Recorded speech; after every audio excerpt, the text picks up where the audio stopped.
Welcome to voice of Tamil viewers. இன்னைக்கு அதாவது August 18ஆம் தேதி எல்லாருமே சட்டமன்ற நேரலை பார்த்துருப்பீங்க அப்படின்னு நினைக்கிறேன். மானிய கோரிக்கை மீதான விவாதம் அப்படின்றதான் நடந்துட்டு இருக்குது. இன்னைக்கு எந்தெந்த துறைகளுக்கு விவாதம் நடந்ததுன்னா, மனிதவளத்துறை அமைச்சர் மாண்புமிகு அமைச்சர் சரத்குமார் அவர்களுடைய துறை சார்ந்தும், அதுக்கப்புறம் பொதுப்பணித்துறை அமைச்சர் நம்மளுடைய அமைச்சர் ஆதவர்ஷனா அவர்களுடைய துறை சார்ந்தும் தான் மானிய கோரிக்கை விவாதம் அப்படின்றது நடந்தது.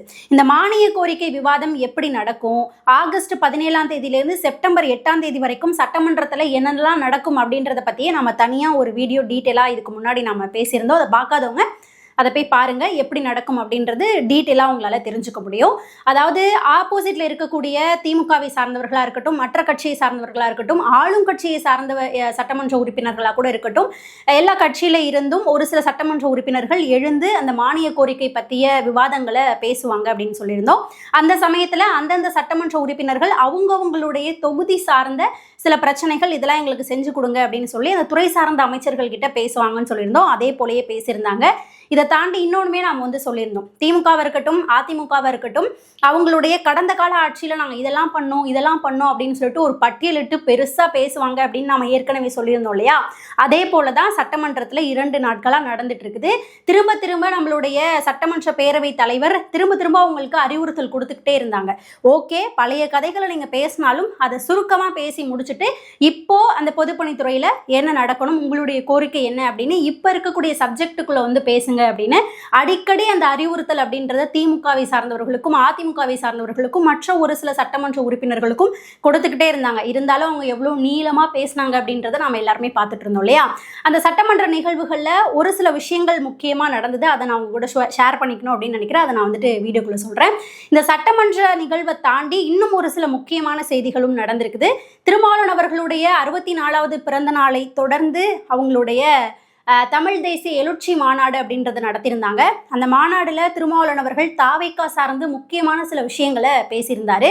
அதையும் டீட்டெயிலாக நான் வீடியோக்குள்ள சொல்றேன். அதை தாண்டி அந்த கூட்டத்தில் அவருக்கு மூச்சு திணறல் ஏற்பட்ட ஒரு காட்சியும் நீங்க பார்த்துருப்பீங்க. அது சார்ந்தும் டீட்டெயிலாக நம்ம வீடியோக்குள்ள பார்க்கலாம். அதுக்கப்புறம் பார்த்தோம் அப்படின்னா, கர்நாடகா சிஎம் சென்னையில் இருக்கக்கூடிய மாமல்லபுரத்துக்கு வரப்போறாரு. மற்ற தென்னிந்திய சிஎம்களும் அதில் கலந்துக்க போகிறாங்க. அப்போது கர்நாடகா சிஎம்மும் நம்மளுடைய தலைவர் விஜய் அவர்களும் பேசுவதற்கான வாய்ப்புகள், அதாவது காவிரி சார்ந்து பேசுவதற்கான வாய்ப்புகள் அதிகமாக இருக்குது அப்படின்னு சொல்லப்படுது.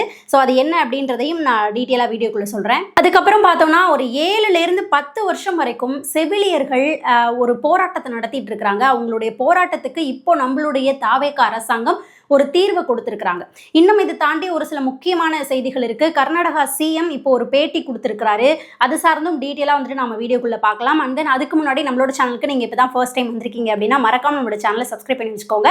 அப்பதான் நான் பேசுற வீடியோக்கள் எல்லாமே உங்களுக்கு சேரும். வாங்க இப்ப நம்ம வீடியோக்குள்ள போலாம். முதல்ல நாம இன்னைக்கு சட்டமன்ற நேரலையில் நடந்த நிகழ்வுகளை பார்க்கறதுக்கு முன்னாடி இன்னும் ஒரு சில முக்கியமான செய்திகள் இருக்குன்னு சொன்னாலே அதை சார்ந்து பார்த்துடலாம். திருமாவளவன் அவர்களுடைய 64வது பிறந்த நாளை முன்னிட்டு தமிழ் தேசிய எழுச்சி மாநாடு அப்படின்ற ஒரு மாநாடை நடத்தியிருந்தாங்க. அதாவது கள்ளக்குறிச்சியில் இருக்கக்கூடிய உளுந்தூர்பேட்டையில தான் அந்த மாநாடு நடத்தியிருந்தாங்க. அந்த மாநாட்டில் கலந்துக்கிறதுக்காக விசிகவினுடைய தொண்டர்களுக்கு ஒரு சில நாட்களுக்கு முன்னாடியே அழைப்பு அப்படின்றது கொடுக்கப்பட்டிருந்தது. அதை ஏற்றுக்கிட்டு கட்டுக்கடங்காத அவ்வளோ தொண்டர்கள், லட்சக்கணக்கான தொண்டர்கள் அந்த மாநாடுல கலந்துக்கிட்டாங்க அப்படின்றத நாம எல்லாருமே கண்கூடா பார்த்துருந்தோம். கண்ட்ரோல் பண்ண முடியாத ஒரு கூட்டம் அப்படின்றது இருந்தது. ஒழுங்கா ஆர்கனைஸ் பண்ணலையோ அப்படின்ற ஒரு கேள்வி நமக்கு இருந்தது. அதாவது திருமாவளவன் அவர்கள் ரேம்ப் வாக் வந்தாரு. நடைபாதையில ரேம்ப் வாக் ஸ்டேஜ்ல ஏறி அவருடைய ஸ்பீச்சை ஆரம்பிச்சாரு. அவர் அந்த நடைபாதையில ரேம்ப் வாக் வந்த போதும் சரி, அவர் மேடையில நின்று பேசும்போதும் சரி, அவ்வளவு தொண்டர்கள் நடைபாதையிலேயே ஏறிட்டாங்க ஃபுல்லா. அதுக்கப்புறம் மேடையில அவ்வளவு பேர் நின்று அவரை போட்டு அப்படியே புஷ் பண்ண ஆரம்பிச்சிட்டாங்க. அவரால் அங்க நின்று உரையே ஆற்ற முடியல. பயங்கரமான கூட்டம் வந்தோடனே தொண்டர்களினுடைய பாதுகாப்பு கருதி திருமாவளவன் அவர்கள் முழுமையா அவருடைய உரையை ஆற்றாம குறிப்பிட்ட சில விஷயங்களை மட்டும் பேசிட்டு அதை முடிச்சுக்கிட்டாரு. அந்த காட்சியெல்லாம் பார்த்துருப்பீங்க.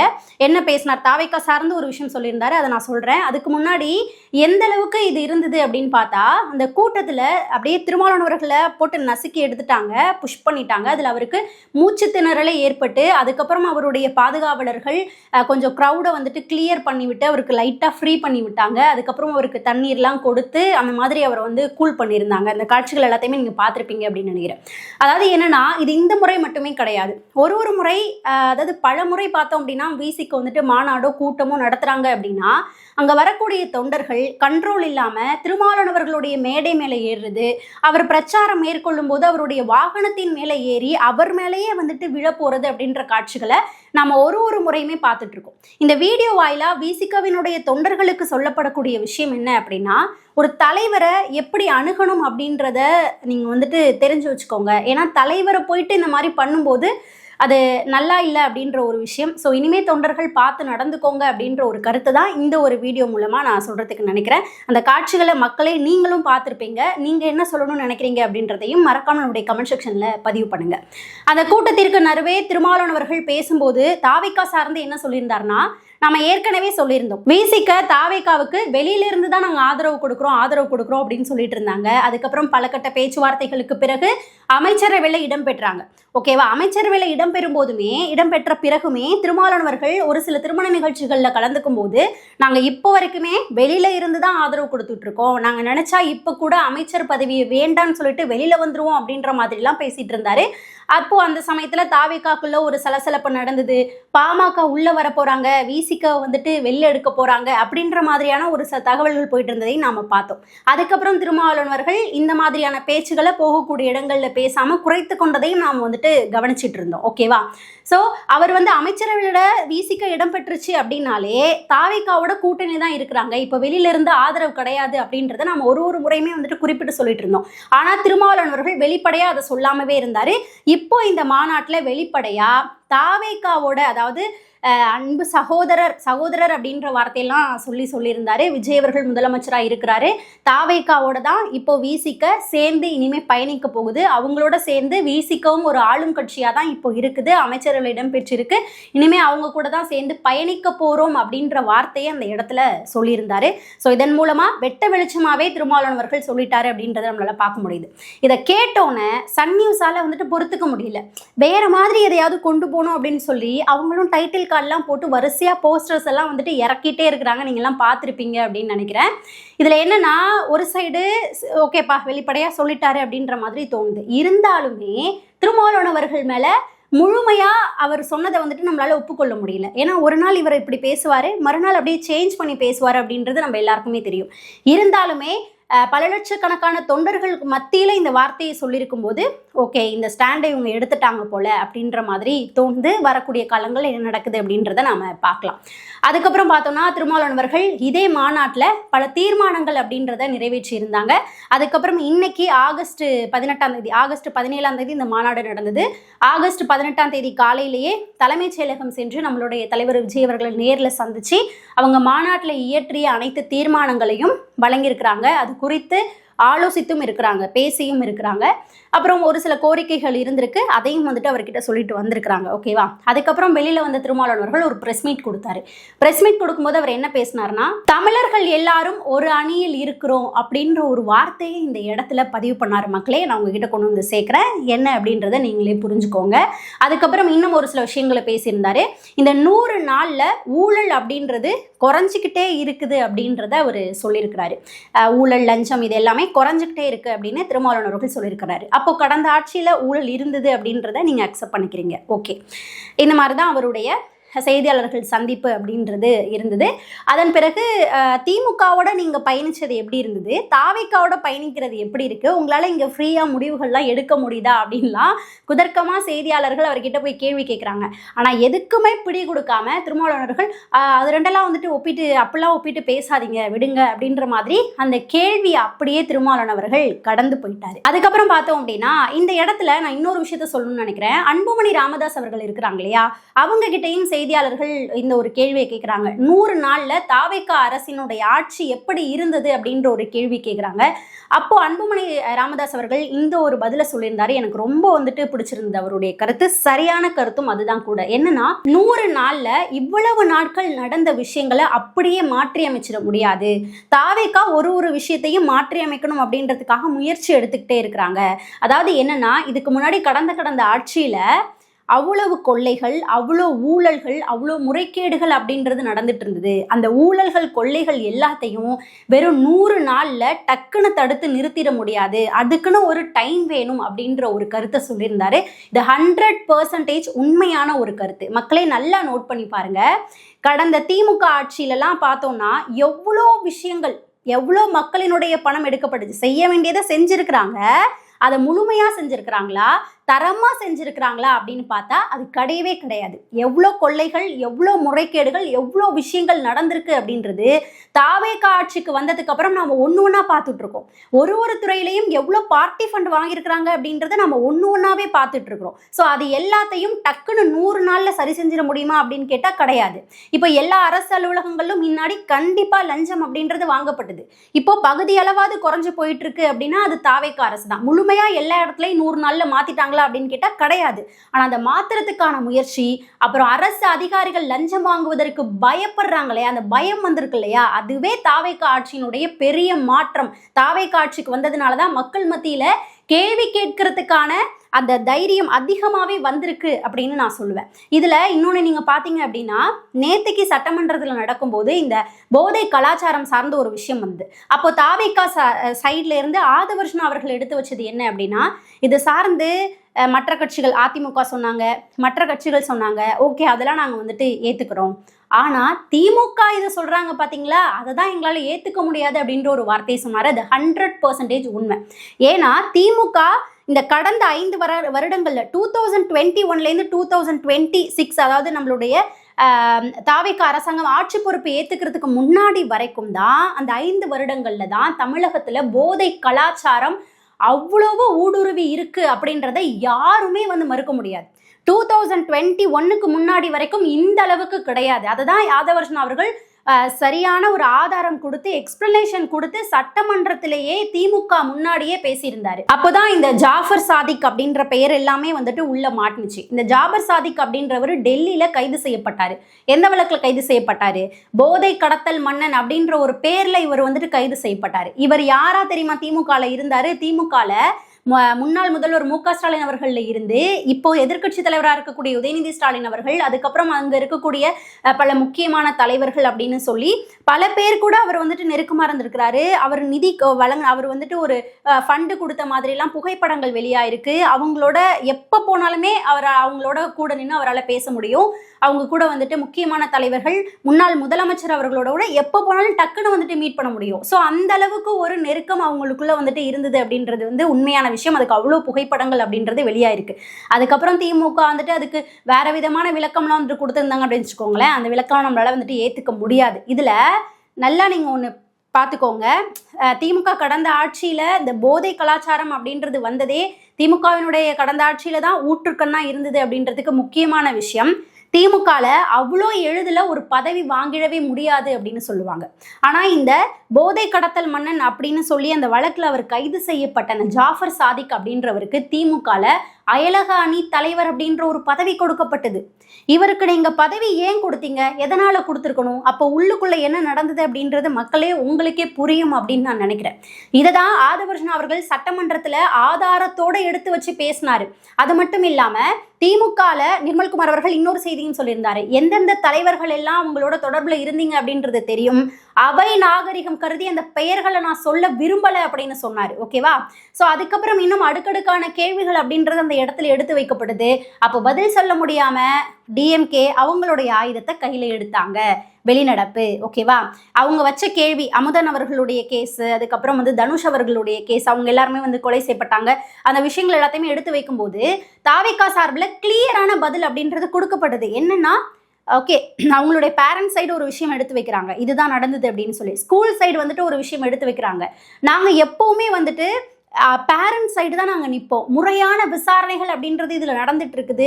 சட்ட ரீதியாக அந்த குடும்பத்தோட நாங்கள் ஃபுல்லாக நிற்போம். ஃபுல் சப்போர்ட் அவங்களுக்கு தான். இதில் என்ன உண்மை நடந்திருக்கு அப்படின்றத நாங்கள் வெளியில் கொண்டு வந்து குற்றவாளிகளுக்கு தக்க தண்டனை வாங்கி கொடுப்போம் அப்படின்றத ரொம்ப கிளியராக வந்துட்டு தாவேகா அப்போவே வந்து அந்த இடத்துல பதில் கொடுத்துட்டாங்க.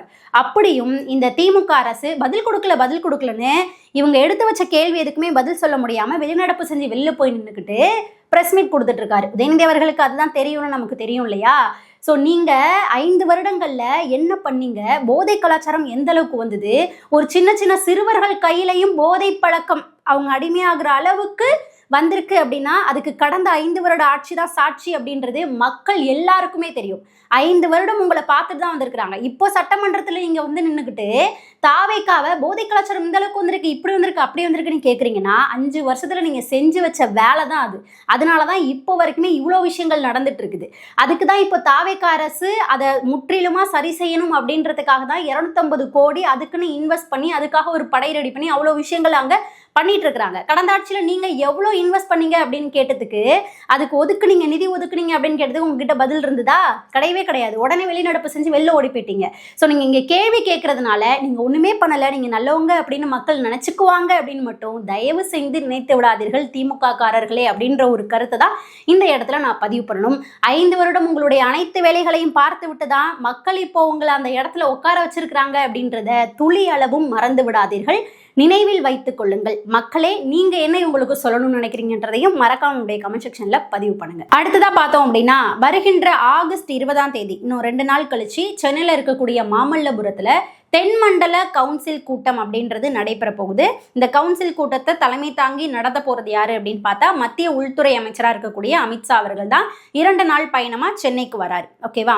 இதுல என்னன்னா, தென்னிந்தியாவினுடைய முதலமைச்சர்களாக இருக்கக்கூடியவர்கள் தமிழ்நாடு, கேரளா, கர்நாடகா, புதுச்சேரி உள்ளிட்ட தென்னிந்தியாவினுடைய முதலமைச்சராக இருக்கக்கூடியவர்கள் அனைவரும் அந்த கூட்டத்தில் வந்துட்டு கலந்துக்கணும். அங்கே அவங்கவுங்க மாநிலம் சார்ந்த டிஸ்கஷன் அப்படின்றது நடக்கும். அவங்கவுங்க மாநிலங்களுடைய எல்லையோர பிரச்சனைகள் என்ன, அதுக்கப்புறம் 2 மாநிலங்களுக்கு இடையில் இருக்கக்கூடிய நதிநீர் பிரச்சனை அதை சார்ந்தும், அதுக்கப்புறம் மத்திய அரசு அந்தந்த மாநிலங்களுக்கு கொடுக்கக்கூடிய நிதி சார்ந்தும் அங்கே ஆலோசனை பேச்சுவார்த்தைகள் அப்படின்றது நடக்கப்படும். அதில் தான் வந்துட்டு தென்னிந்தியாவினுடைய அனைத்து சிஎம்மும் வந்துட்டு கலந்துக்க போறாங்க. இதுல கர்நாடகாவுடைய சிஎம்மும் வரப்போறாரு. நம்மளுடைய தலைவர் விஜய் அவர்களும் கலந்துக்க போறாரு. இங்க பேச்சுவார்த்தை நடக்கக்கூடிய சமயத்துல நம்மளுடைய முதல்வர் விஜய் அவர்களும் கர்நாடகாவினுடைய முதல்வரும் காவிரி பிரச்சனை குறித்து பேச்சுவார்த்தைகள் நடத்திக்கிறதுக்கு அதிக வாய்ப்புகள் இருக்கு அப்படின்னு சொல்லப்பட போகுது. நம்ம 2 நாட்கள்ல என்ன பேச போறாங்க அப்படின்றது தெரிய போகுது.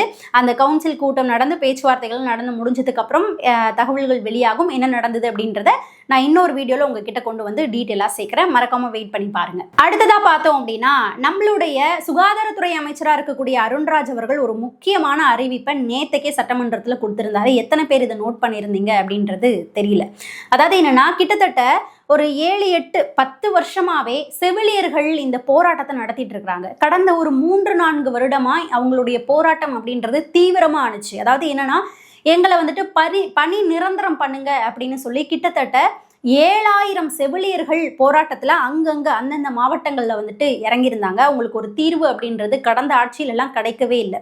இப்போ நம்மளுடைய தாவேக்கா அரசு என்ன சொல்லியிருக்கிறாங்க அப்படின்னா, அந்த 7000 செவிலியர்கள் இருந்தாங்க இல்லையா, அதில் 2500 செவிலியர்களுக்கு பணி நிரந்தரம் பண்ணுறோம் முதற்கட்டமாக. மிச்சம் இருக்கக்கூடிய செவிலியர்களுக்கு அடுத்தடுத்த கட்டமாக பணி நிரந்தரம் செய்யப்படும் அப்படின்ற ஒரு மிகப்பெரிய அறிவிப்பு அப்படின்றத தாவேக்கா அரசு கொடுத்துருக்குறாங்க. அடுத்ததாக பார்த்தோம் அப்படின்னா, கர்நாடகாவினுடைய சிஎம் இப்போ ஒரு பேட்டி கொடுத்திருக்கிறாரு. தகவல் எல்லாமே சோசியல் மீடியால வெளியா இருக்கு, நீங்க எல்லாருமே பார்த்திருப்பீங்க அப்படின்னு நான் நினைக்கிறேன். அதாவது கர்நாடகாவினுடைய எல்லையோர பகுதிகளில் நம்மளுடைய தமிழர்கள் அங்க குடிபெயர்ந்து வாழ்ந்துட்டு இருக்கிறாங்க அப்படின்னு தெரியும். அதாவது தமிழகத்துக்கும் கர்நாடகாவுக்கும் இருக்கக்கூடிய எல்லை பகுதி, அந்த எல்லை பகுதி கர்நாடகாக்குள்ள தான் வரும்.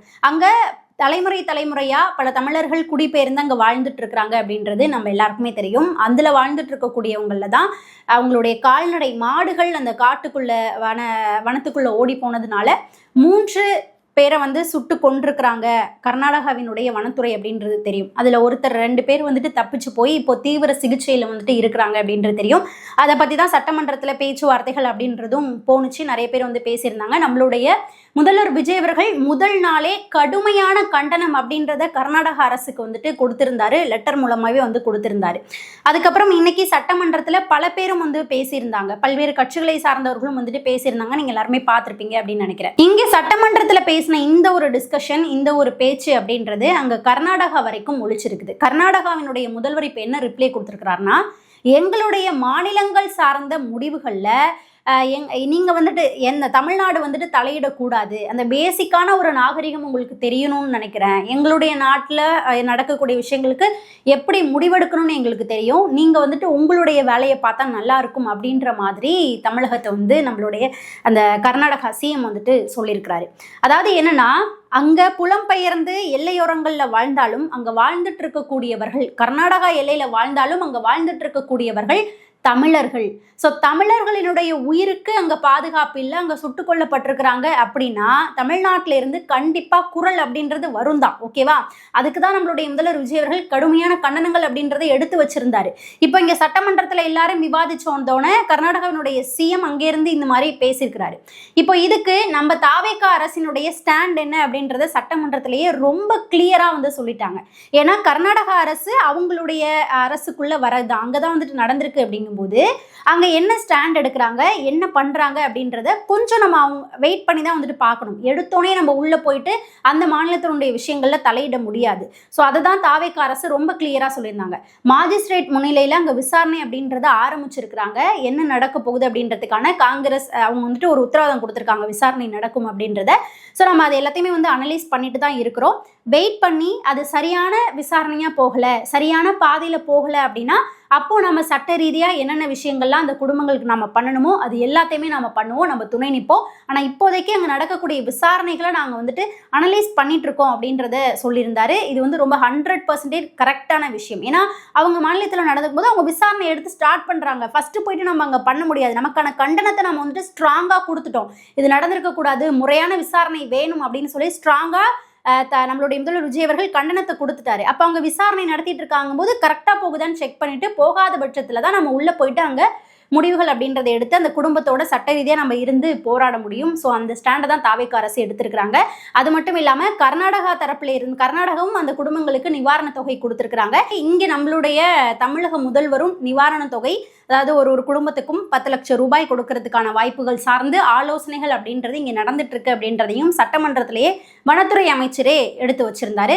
ஸோ அடுத்தடுத்து அதில் என்ன நடக்க போகுது அப்படின்றத நம்ம வெயிட் பண்ணி பார்க்கலாம். அதுக்கு அடுத்ததா இன்னைக்கு சட்டமன்றத்தில் நடந்த ஒரு சில நிகழ்வுகள் சார்ந்து உங்ககிட்ட நான் பேசணும் அப்படின்னு நினைக்கிறேன். அதாவது என்னன்னா, ஆதவர்ஜுனா அவர்கள் சில விஷயங்களை வந்துட்டு சட்டமன்றத்தில் பேசியிருந்தாரு. அதாவது என்னன்னா, கடந்த ஒரு சில நாட்களாகவே பார்த்தோம்னா முதல்வர் விஜய் அவர்களுடைய அறை வந்துட்டு மாற்றப்படுது, தலைமைச் செயலகத்தில் 10வது மாடிக்கு மாற்றப்படுது, அவருடைய வசதிக்காக அவர் பண்ணிக்கிறாரு அப்படின்ற மாதிரி ஆப்போசிஷனில் இருக்கக்கூடிய கட்சிகள் பலவாறும் பேசிட்டு இருந்தாங்க அப்படின்றத நாம எல்லாருமே கண்கூடாவே வந்து பார்த்துட்டு இருந்தோம். இன்னைக்கு சட்டமன்றத்திலையும் ஏன் வந்துட்டு அறைய மாத்துறீங்க அப்படின்ற மாதிரி திமுகவினுடைய கொறடாவா இருக்கக்கூடிய ஏவா வேலு அவர்கள் கேட்டிருந்தாரு.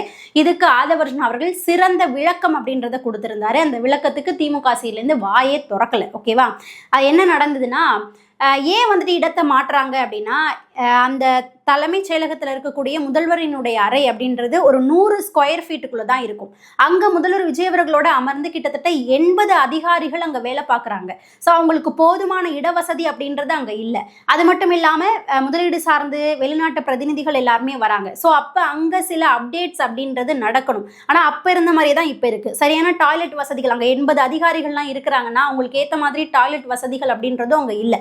ஏன்னா இப்போ கூட வந்து எல்லாருமே அங்கே பார்வையிட்டு பாருங்க எப்படி இருக்கு அப்படின்றத. ஸோ அதனால தான் அதிகாரிகளினுடைய வசதிக்காக தான் அங்கே வந்துட்டு இடம் மாற்றப்படுதே தவிர வேற ஒன்றுமே கிடையாது. இதுக்காக தான் இதுக்கு முன்னாடி இருந்த கலைஞர் கருணாநிதி அவர்களாக இருக்கட்டும், ஜெயலலிதா அம்மாவாக இருக்கட்டும், இதனை கருத்தில் கொண்டு தான் அவங்க வந்துட்டு புதுசாக தலைமைச் செயலகம் கட்டுறதுக்கே முடிவெடுத்து சில ஏற்பாடுகளையுமே வந்துட்டு பண்ணியிருந்தாங்க. ஸோ இப்போ இவர் வந்து புதுசாக போய் கட்டலை, சின்ன சேஞ்ச் ஆகட்டும் அப்படின்னு சொல்லி தான் கொஞ்சம் இடப்பற்றாக்குறை காரணமாக அதிகாரிகளுடைய கம்ஃபர்ட்காக தான் அதை மாத்துறாரே தவிர அவரோட சொந்த வசதிக்காக பண்ணுறாருன்ற கருத்தை தயவு செஞ்சு யாரும் சொல்லாதீங்க. நடந்துட்டு இருக்கக்கூடிய விஷயங்கள் எங்களுக்கு தான் தெரியும். பிரச்சாரம்லாம் மேற்கொள்ளும் போது வேற இடங்களுக்கெல்லாம் போகும்போது அவர் ஹோட்டல் போயிட்டு கூட அவர் வந்து சாப்பிட்டுட்டு திரும்ப பிரேக் எடுத்துகிட்டு வர மாட்டார். அந்த பிரச்சார வண்டியிலே உட்காந்து பாக்ஸில் வச்சு சாப்பாடை சாப்பிட்டுட்டு அங்கேயே தூங்கி எழுந்து போகக்கூடிய ஒரு தலைவர் தான் எங்களுடைய தலைவர் அப்படின்ற மாதிரி ஆதவர்ஜுனா அவர்கள் ரொம்ப கிளியராகவே வந்துட்டு சொல்லியிருந்தாரு. ஸோ அதுக்கு நம்ம கூட பார்த்துருந்தோம். டிஃபன் பாக்ஸில் சாப்பாடு கொண்டு வந்து பிரச்சாரம் வரக்கூடிய வழியிலே அவர் சாப்பிட்டுட்டு வரக்கூடிய காட்சிகளும் சோஷியல் மீடியாவில் இருக்குது. நம்மளுடைய முதல்வர் விஜய் அவர்கள் அதனை வந்துட்டு நாம பார்த்துருக்குறோம். அதுக்கு அடுத்ததான் இன்னொரு விஷயமும் சொல்லியிருந்தாரு. அதாவது என்னன்னா, பொதுப்பணித்துறையில பல்வேறு முறைகேடுகள், ஊழல் அப்படின்றது நடந்திருக்கு. கடந்த 5 வருடத்துல செய்தித்தாள்களை நீங்க வாங்கி பார்த்தீங்கனாலே பொதுப்பணித்துறையில எவ்வளோ ஊழல் நடந்திருக்கு அப்படின்றது வெட்ட வெளிச்சமா தெரியும். ஆனா இங்க அது எல்லாத்தையுமே எடுத்து வச்சு கடந்த ஆட்சியில் நடந்த தப்புகள் எடுத்து வச்சு பேசினா இங்க நேர பற்றாக்குறை இருக்குது. இப்போ நடந்துட்டு இருக்கக்கூடிய விஷயங்கள் தான் எடுத்து பேச முடியும். சபாநாயகரும் எனக்கு ஒரு அட்வைஸ் கொடுத்திருந்தாரு. ஸோ அதனால கடந்த 5 வருட ஆட்சியில என்னென்ன முறைகேடுகள், டெண்டர் சார்ந்து என்னென்ன விஷயங்கள்லாம் நடந்திருக்கு அப்படின்றத நான் கிளியரா இன்னும் 5 நாட்கள்ல வெள்ளை அறிக்கை வெளியிட போறேன் அப்படின்ற மாதிரி ஆதவர்ஷன் அவர்கள் சொல்லியிருந்தாரு. இதுக்கு ஆப்போசிட்ல திமுக சைட்லேருந்து எந்த ஒரு பேச்சுமே வரல, அப்படியே உட்காந்துருந்தாங்க. அது வரைக்கும் பேசிக்கிட்டு இருந்த முன்னாள் பொதுப்பணித்துறை ஏவா வேலு அவர்கள் அப்படியே உட்கார்ந்துருந்தாரு. பெருசா அவர் ஒரு கருத்தை எடுத்து வைக்கிறாருங்க. பேசும்போது இந்த சைடு தாவேகா சார்ந்ததுக்கு எதிர்கருத்து பதில் கொடுக்குறாங்க அப்படின்னா ஏவா வேலு அவர்கள் அதை டிஃபெண்ட் பண்ணி எதுவுமே பேசல. அப்படியா, உங்களுக்கு கிடைத்த தகவல் அதுவா இருக்கலாம், எனக்கு இப்படி கிடைச்சது அப்படின்னு சொல்லி அமைதியான முறையிலே அப்படியே போயிட்டே இருந்தாரு. ஒருவேளை நம்ம ஏத்து பேசும்போது இந்த அவர் பண்ண விஷயங்கள்லாம் வெளில வந்துடும், அவர் அமைதியாக போறாரோ அப்படின்ற மாதிரி ஒரு டவுட் எனக்கு வந்தது. உங்களுக்கு என்ன வந்தது அப்படின்றத நம்மளுடைய கமெண்ட் செக்ஷனில் பதிவு பண்ணுங்க. அடுத்ததாக கடைசியாக ஒரே ஒரு விஷயத்தை மட்டும் சொல்லி இந்த வீடியோ நான் முடிச்சுக்கிறேன். அதாவது என்னன்னா, ராஜ்மோகன் அவர்கள் ஒரு விளக்கம் கொடுத்திருந்தாரு. இந்த ஸ்டிக்கர் ஒட்டுறீங்க அப்படின்னு சொல்லி அதிமுகவை காட்டிலும் திமுகவும் அதிகமாக சொல்லிட்டே இருந்தாங்க. அதுக்கு சரியான ஒரு பதிலடி அப்படின்றத கொடுத்திருந்தாரு. அதிமுக ஆட்சியில் நடந்த விஷயங்களுக்கு நீங்க ஸ்டிக்கர் ஒட்டலையா அப்படின்ற கேள்விகள் கேட்டு அதை எல்லாத்தையும் பட்டியலிட்டு சொல்லி இருந்தாரு. அம்மா வீடு வழங்கும் திட்டம் அப்படின்றத கலைஞர் கனவு இல்லம் அப்படின்ற மாதிரி மாத்தினீங்க. அதுக்கப்புறம் அம்மா மினி கிளினிக் அப்படின்றத முதல்வர் மினி கிளினிக் அப்படின்னு மாத்தினீங்க. இதே போல மடிக்கணினி திட்டமா இருக்கட்டும், ஒண்ணுக்குமே அதிமுக ஆட்சியில வந்த நல்ல திட்டங்களை நீங்க என்ன பண்ணீங்க, உங்களுடைய பேரை போட்டு அடுத்த கட்சியில தானே கொண்டுட்டு போனீங்க. ஸோ அப்போ இந்த பெயர் மாற்றம் அப்படின்றது அப்பிலேருந்து இருந்துகிட்டு தான் இருக்கு அப்படின்றத இந்த இடத்துல சொல்லியிருந்தாரு. அதுலயும் பாருங்க, கடந்த ஆட்சியிலலாம் ஒரு நல்ல திட்டம் நடக்குது, மக்கள் பயன்படுறாங்க அப்படின்னா அதுக்கு எடுத்து இவங்களுடைய பேரையே கலைஞர் கனவு இல்ல திட்டம் அந்த மாதிரிலாம் இவங்களோட பேரை போட்டுக்கிட்டாங்க. ஆனால் இப்போ அந்த மாதிரி நடக்கலையே. இப்போ காலை உணவு திட்டத்துக்கு பெருந்தலைவர் காமராஜர் காலை உணவு திட்டம் பேர் வச்சிருக்காங்க. காமராஜர் அவர்களுடைய பெயரை தாண்டி பொருத்தமான பேர் அந்த திட்டத்துக்கு எதுவுமே கிடையாது. இதை யாராலையுமே மறுக்க முடியாது. ஸோ அப்படிப்பட்ட பெயர்களை தான் தாவேகா அரசு இங்கு வைக்கிறதே தவிர தான் சொந்த கட்சியினுடைய தலைவர் பெயரையோ நம்மளுடைய முதல்வர் விஜய் அவர்களுடைய பெயரையோ அந்த திட்டத்திற்கு ஒருபோதும் அவங்க சூட்டல. ஓகேவா? இப்போ இதுல தாவேகா ரொம்ப கிளியரான எக்ஸ்பிளனேஷனே கொடுத்துட்டாங்க. நாங்க கடந்த ஆட்சியில மக்கள் முழுமையா பயனடைகிறாங்க, ஒரு திட்டத்தினால பயனடைஞ்சிருக்கிறாங்க அப்படின்னா அந்த திட்டத்தை இப்ப இருக்கக்கூடிய காலகட்டத்துக்கு ஏற்ற மாதிரி எப்படி மேம்படுத்தி பண்ண முடியுமோ அதை எடுத்து நாங்க கண்டிப்பா பண்றோம் தாங்க, நாங்க பண்ணதாங்க போறோம் அப்படின்றத வெளிப்படையாவே சொல்லிட்டாங்க. புதிய திட்டங்களையும் கொண்டு வருவோம், பழைய திட்டங்கள் நல்லா இருக்கு, மக்கள் நல்ல முறையில் பயன்படுறாங்கன்னா அதையும் எடுத்துட்டு வருவோம் அப்படின்னு சொல்லியிருக்கிறாங்க. இதுல தவறு எதுவுமே கிடையாது. அதுக்கு எக்ஸாம்பிள் அம்மா உணவகம் தான். அம்மா உணவகம் கடந்த 5 வருடங்கள் எப்படி செயல்பட்டது அப்படின்றது நமக்கு தெரியும். இப்போ மேம்படுத்தப்பட்டு நம்மளுடைய முதல்வர் விஜய் அவர்களுடைய ஆட்சியில் நடக்கும்போது அங்க சாப்பிடுவோர்களின் எண்ணிக்கை அப்படின்றது இன்க்ரீஸ் ஆயிருக்கு. இதுலயே உங்களுக்கு தெரிய வேண்டியது இல்லையா? ஸோ மக்களே, இந்த ஒரு பதிவில் நாம் நிறைய செய்திகள் சார்ந்து பார்த்துருக்கோம். அந்த செய்திகள் சார்ந்து உங்களுடைய கருத்து என்னவா இருக்கும் அப்படின்றத மறக்காம கமெண்ட் செக்ஷனில் பதிவு பண்ணுங்க. நாம் அடுத்த ஒரு பதிவில் சந்திக்கலாம்.